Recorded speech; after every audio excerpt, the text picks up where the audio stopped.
Do. Good morning. Welcome to Thursday's edition of Everything Yesterday This Morning. I'm going to get started because I don't have a lot of time, and I really go hard on somebody here in just a few minutes. So, Treasury Secretary Janet Yellen warned a House panel on Wednesday that Russia's aggression in Eastern Europe will have, quote, enormous economic repercussions in Ukraine and beyond. She added that the rising price of energy, metal, wheat, and corn that Russia and Ukraine produce is going to escalate inflationary pressures as well. Her remarks were part of her annual testimony on the state of the international financial system. Along with touching on the need for food and energy security and debt sustainability globally, Yellen called on Congress to provide support to the International Monetary Fund and World Bank organizations, which have provided grants and humanitarian funds financing the world's poorest and most vulnerable. On Wednesday morning, the U.S. announced more sanctions, this time targeting Russian President Vladimir Putin's two adult daughters and toughening penalties against Russian banks in retaliation for, quote, war crimes in Ukraine. Treasury is committed to holding Russia accountable for its actions so it cannot benefit from the international financial system, Yellen said. Lawmakers also questioned Yellen on China and the threat of an invasion of Taiwan as the U.S. and its allies continue to impose sanctions on Russia.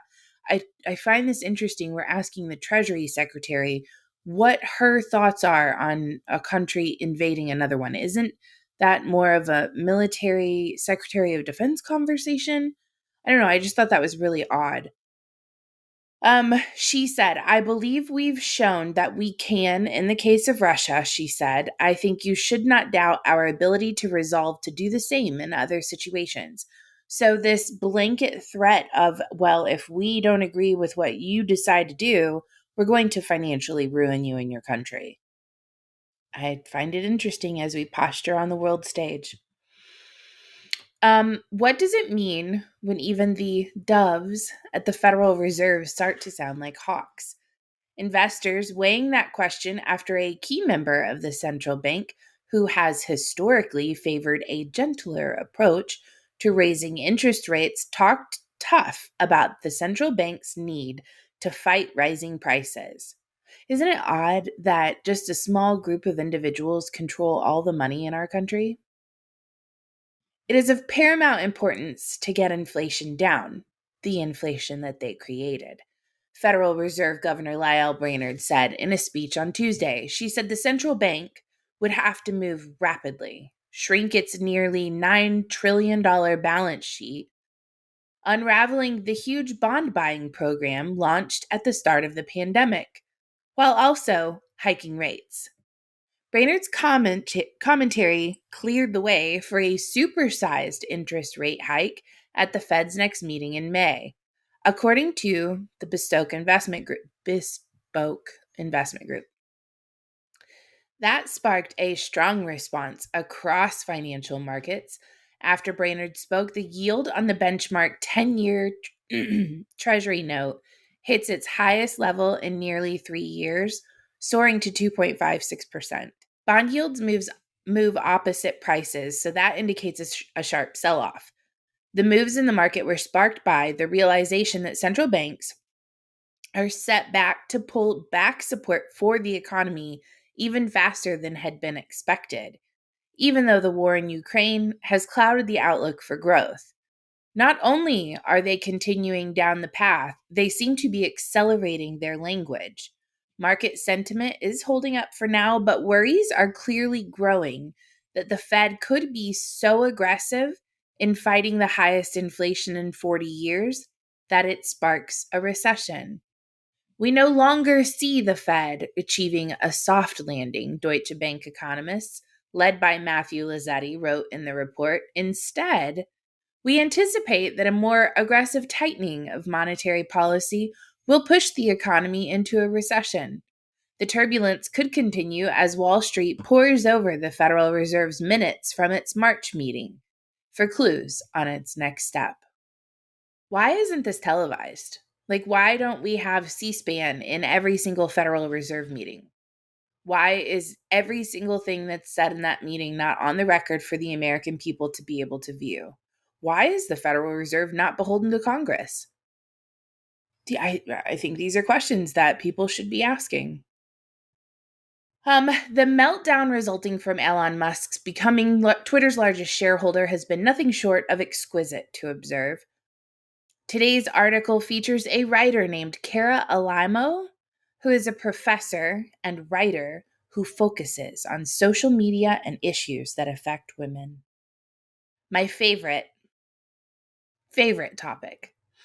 I also had the pleasure of sitting in on a Twitter space hosted and attended by hundreds of blue check marks whining and complaining about the awful ramifications of Musk joining the board of directors.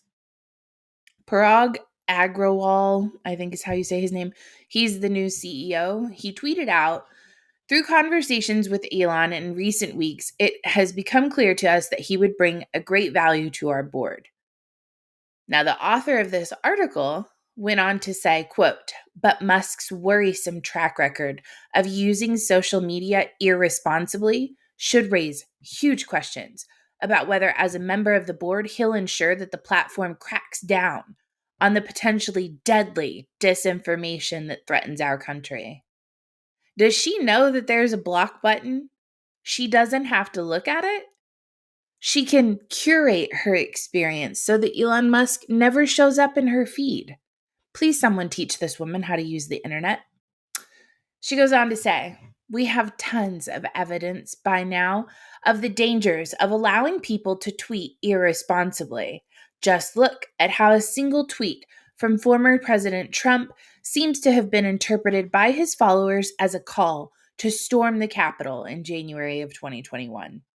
The way Russians used social media to influence the 2016 election, and how coronavirus vaccine misinformation has spread virulently on social media. Social networks now face enormously difficult decisions about how to police their platforms." That is a total and complete police platforms. It's a platform. You don't police it. You're not a publisher. To solve these problems of violence and misinformation. So it's essential that they have incredibly responsible and civic-minded people at their helms. Musk, however, has proven himself to be anything but responsible and civic-minded. You literally see her spitting while she's typing these words. Take a look at his own behavior on Twitter.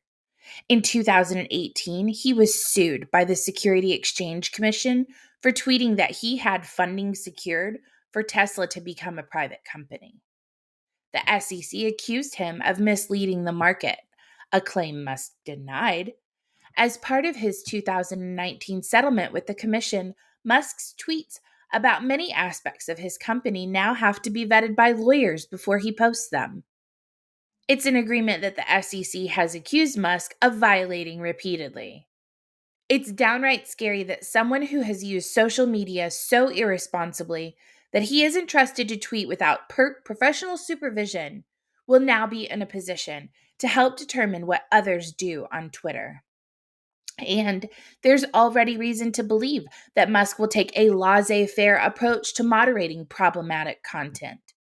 On March 25th, he tweeted, "Free speech is essential to a functioning democracy," and polled Twitter users about whether they believe Twitter rigorously adheres to this principle. 70% of the more than 2 million accounts that responded answered no, but that doesn't matter. As we have already seen, so-called free speech can have deadly consequences. The fact that people like this exist is mind-blowing to me.